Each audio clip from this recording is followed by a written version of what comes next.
we talk about DevOps within IT or within development, and DevOps, development, and operations. But the truth is, what's pushing us here is a macroeconomic trend, right?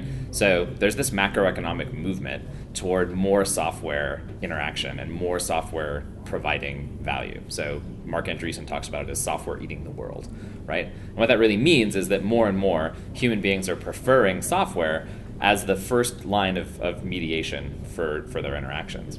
And so when you look at what it takes in order to actually run that well, in order to say that the shipping of software is the new customer service, in essence, you have to actually align the entirety of business behind that idea, right? In the same way that you have a way you've built a business so far. So we've talked in South Africa about the way that your large banks run.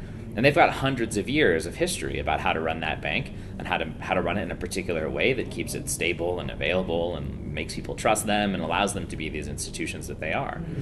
And as those institutions have to now pivot toward providing the same level of care and the same level of customer service through software, that organizational alignment, it's not just about IT, right? It's about the way that management thinks about their problems. It's the relationship management has to the product they build. It's the relationship that your legal people have to the risk that you take on. It's the way that your sales reps represent themselves and the way they go out in the field and try to sell whatever it is you do.